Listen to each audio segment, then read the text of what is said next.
This is Harry Murray at Murray's Fly Shop in Edinburgh, Virginia. Let's do an outlook on what I expect we're going to have through the month of June, both for the bass fishing and the trout fishing in the mountain streams.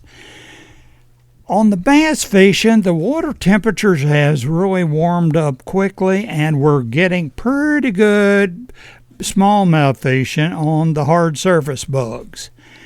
Now, you can improve your action on these surface bugs by selecting the one that'll give you a chance to produce the action you desire.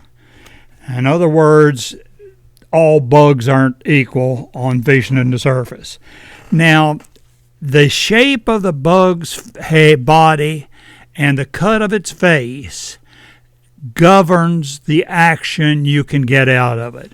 For instance, on the chugger, I have that made with a fat body and a deeply cupped face. And when I rip that thing with my left hand, it'll throw water a country mile. There are plenty of places where the water against the undercut banks might be 4 and 5 feet deep, yet when you rip that thing and it comes to life, that chugger will really take a lot of those fish and bring them up out of that deep water. A customer was in the other day talking about doing this up in Maine. Charlie Waterman was gun-ho on that. But by using this chugger with this cupped face, you can really bring them up. Now, the other extreme of that I use in my smallmouth schools. The slider is made with a long, slim body, pointed nose, and I do the opposite extreme. I'm trying to produce a teasing action with this slider.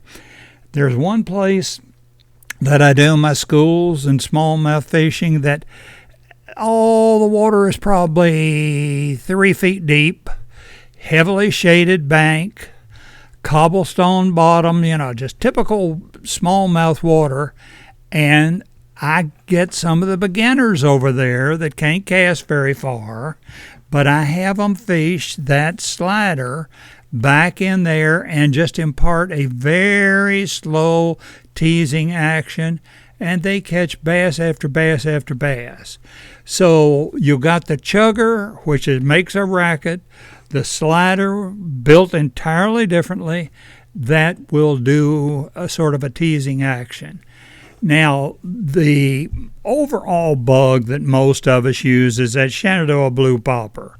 Now, with a little practice, you can get some of the former action out of there like you do with a chugger. You can get a real teasing action.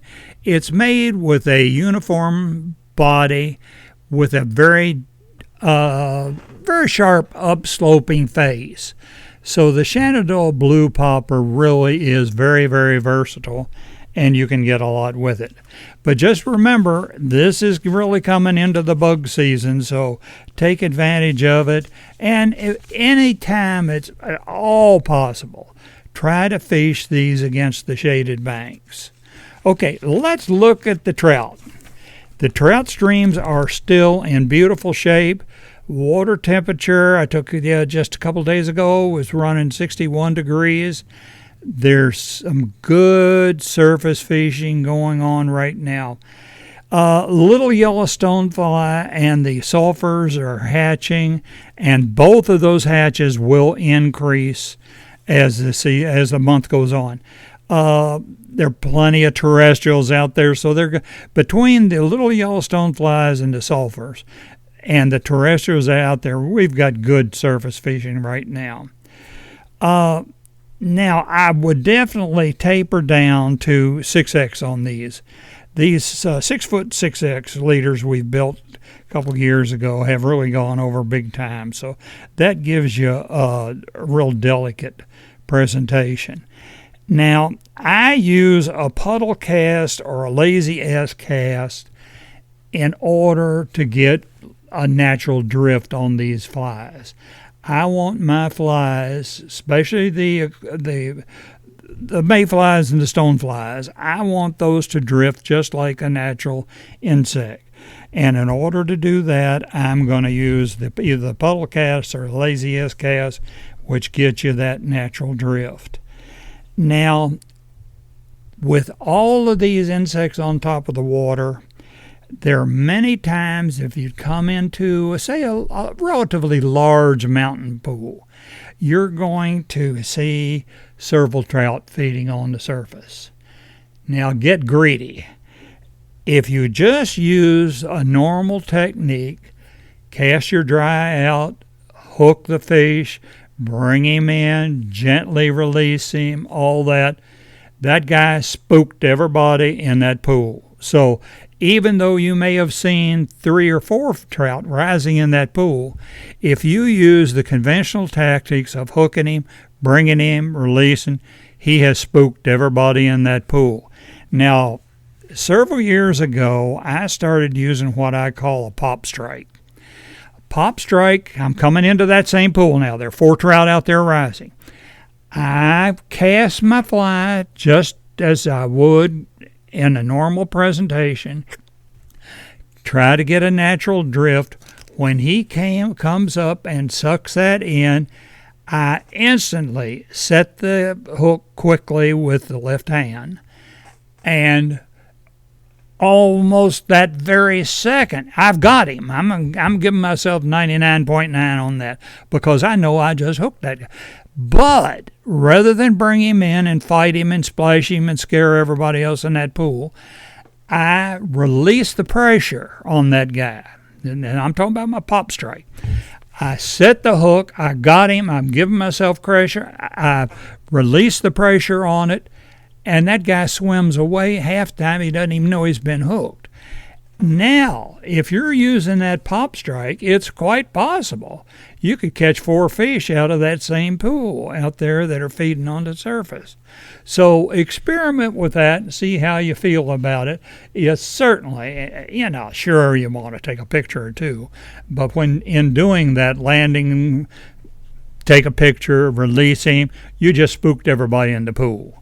But I don't use that anymore. I got plenty of pictures of fish. But with a pop strike where you release the pressure on that fish instantly, you're probably going to get a couple more fish out of that pool. These are some of the tactics I've been using on mountain streams. And like I say, it's the water temperature is good, and I feel sure it's going to stay pretty much in that water level for the rest of this month anyway. What we get next month, we'll just have to wait and see. But this is Harry Murray at Murray's Fly Shop in Edinburgh, Virginia. If you have any questions on any of this, ring me and we'll talk about it. We are signing people up for our bass schools right now. Only the first 2 are filled up, but we're doing lots of smallmouth schools all summer long.